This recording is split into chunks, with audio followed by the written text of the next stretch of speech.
Assalamualaikum warahmatullahi wabarakatuh. Kali ini saya akan membahas sejarah singkat tentang Piagam Jakarta. Piagam Jakarta adalah sebuah dokumen historis yang merupakan rumusan awal pembukaan Undang-Undang Dasar 1945 atau yang disingkat dengan UUD 1945 dan memuat 5 sila sebagai cikal bakal Pancasila sebagai dasar negara. Latar belakang pembentukan Panitia 9. Sejarah Piagam Jakarta berawal dari sidang Badan Penyelidik Usaha-Usaha Persiapan Kemerdekaan Indonesia atau yang disingkat BPUPKI pada Mei sampai Juni 1945. Dalam sidang tersebut muncul perbedaan pandangan yang tajam antara golongan nasionalis kebangsaan dan golongan Islam mengenai rumusan dasar negara, terutama terkait hubungan agama dan negara. Untuk menjembatani perbedaan ini, Ketua BPUPKI membentuk Panitia 9 pada 1 Juni 1945 yang bertugas menyusun rumusan dasar negara. Anggotanya meliputi tokoh dari kedua golongan, dipimpin oleh Insinyur Soekarno.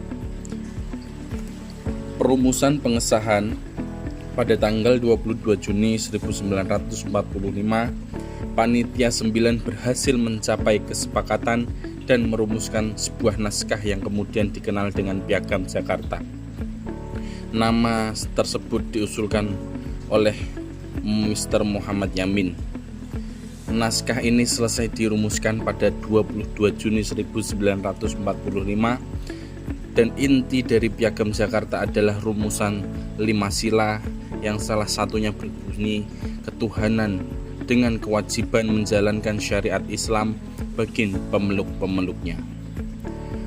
Perubahan pada tanggal 18 Agustus 1945, sehari setelah proklamasi kemerdekaan, saat sidang Panitia Persiapan Kemerdekaan Indonesia PPKI, Muhammad Hatta menerima keberatan dari perwakilan Indonesia Timur, wilayah yang mayoritas penduduknya non-muslim. Kemudian 7 kata dalam sila pertama Piagam Jakarta. Demi menjaga persatuan dan keutuhan bangsa Indonesia yang baru merdeka, para pendiri bangsa termasuk tokoh-tokoh Islam bersepakat untuk menghilangkan 7 kata tersebut. Sila pertama diubah menjadi ketuhanan yang Maha Esa. Pelajaran penting dari perubahan sila pertama Piagam Jakarta yaitu 1. Semangat kompromi dan musyawarah mufakat. Para pendiri bangsa meskipun memiliki keyakinan dan pandangan ideologis yang berbeda, mampu duduk bersama dan mencari titik temu. Mereka rela melepaskan sebagian aspirasi kelompok demi kepentingan yang lebih besar. Yang kedua, mendahulukan kepentingan nasional. Tokoh-tokoh Islam menunjukkan jiwa besar dengan mengikhlaskan penghapusan 7 kata yang dianggap dapat memecah belah bangsa, terutama dengan adanya keberatan dari wakil-wakil Indonesia Timur. Ini mengajarkan bahwa persatuan Indonesia harus diletakkan di atas kepentingan golongan atau kelompok manapun. Yang ketiga yaitu toleransi dan pengakuan keberagaman.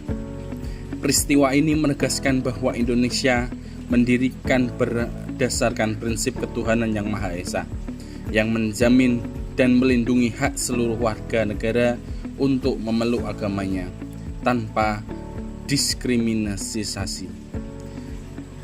Ini adalah pondasi dari Bhinneka Tunggal Ika. Relevansi bagi negara, bagi generasi muda saat ini.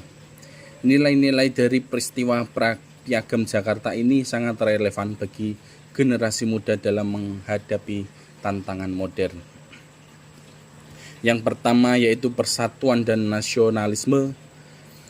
Generasi muda harus mampu menjaga keutuhan informasi dan menghindari penyebaran ujaran kebencian yang dapat merusak persatuan bangsa. Toleransi dan kerukunan. Nilai ini mengajarkan untuk menghargai perbedaan latar belakang agama, suku, dan pendapat di lingkungan sekolah, kampus, dan tempat kerja. Toleransi adalah kunci harmonial sosial.